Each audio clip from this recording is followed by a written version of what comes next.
Welcome to the second update for the Leopold body build. As you might already know, Hamilcar Barkas and I decided to make a Leopold body build to compare both Dragon and Trumpeter versions at the same time. This video is being released right now along with this one. On this second part we went on building the cradle and the gun. My model is the Trumpeter version and Hamilcar is building the Dragon kit.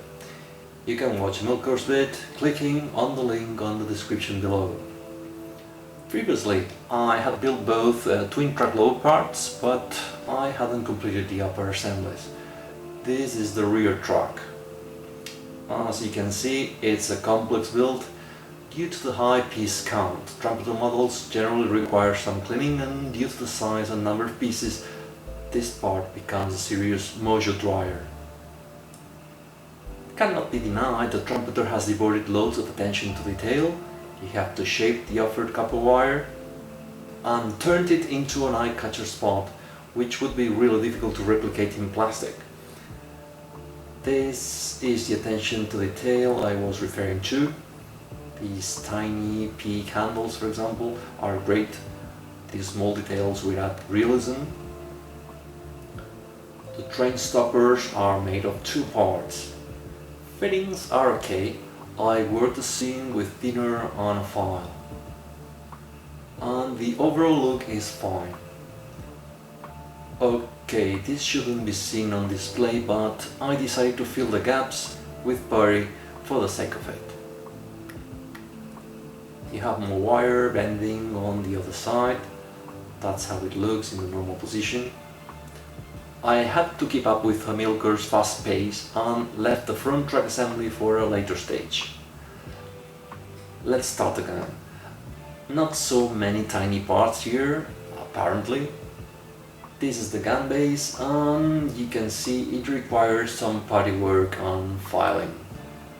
Both halves are going to form the gun cradle, and as you can see they are riddled with holes. Cannot be avoided. If you want a decent look, you'll have to put up with the extra work. Thanks, Trumpeter. This is the other side of the seam, and it needs careful work with putty and files. My guess is that this is the counterweight, two halves, putty and file again. That's how it looks after the assembly. Those injection holes will look quite conspicuous if you then cover them with putty. Okay, more problems. These seams are not acceptable in my opinion. Not good. More putty.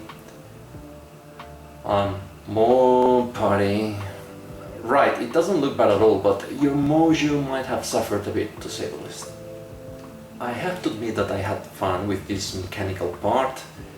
It's as good as it looks. The mechanism is functional and it's fast and easy to assemble. Following the instructions, you have to proceed with these inside cradle components. In my opinion, they were a little bit fiddly to work with and were full of pin marks, but fortunately they remain hidden inside the frame. These are the wire connections that don't appear in the Dragon kit. Hamilcar had to scratch build them. Holes needed to be drilled though. Trumpeter's set comes with these wires, and Hamilcar had to add them following reference book and Trumpeter's instructions. In this case it looks like Trumpeter paid more attention to details. When adding wire, I usually glue one side with superglue and let it dry completely. Then I go on working with the needed shape and more glue. That's how it looks in the end. Hamilcar and I still don't know what these cables stand for. They look like electric circuit. The chassis assembly was a bit tricky to accomplish due to the high amount of connecting points and all the movable parts. This is the outside plate, and as Hamilcar made me notice, it's going to need some surface work since it looks too smooth.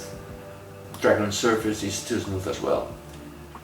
This is not exactly a fender, but that's how I'm going to name it. These nasty pin marks need to be removed, otherwise they might compromise a proper fitting. Again, thanks Trumpeter. Mojo soars the sky. Okay, there you have it, along with the workable gun axis. that would be the under fender, and oh no, again, woohoo! 2 more fenders, 60 centimeters each, full of pin marks that need to be removed. Boring. I finished eventually, yay!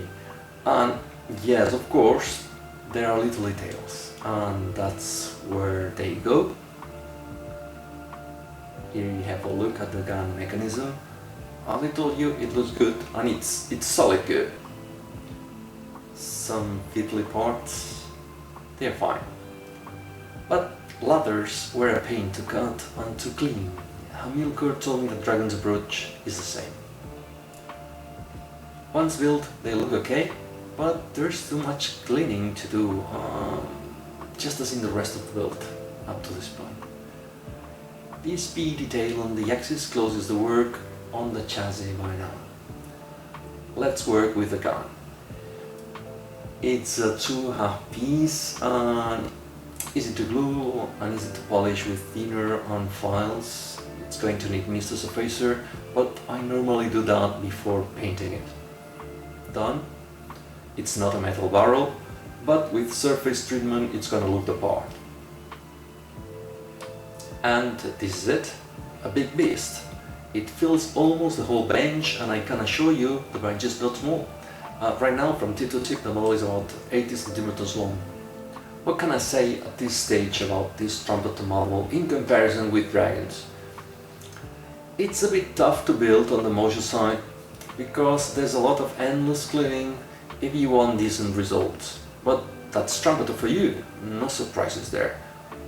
Awesome display of detail, but oh boy, you have to earn it working with body and file like a bastard. Looks like the Dragon version is more economic with all those details, and then the extra work has to be put with a lot of scratch building. Main conclusion would be that up to this point, these kits are a bit hard to crack if you want to make them shine, so you might need an extra spinach can or extra mojo jar to finish them. Okay, we are done. Check Hamilcar Barker's update, please, and bye bye for now. See you in the next one. Bye.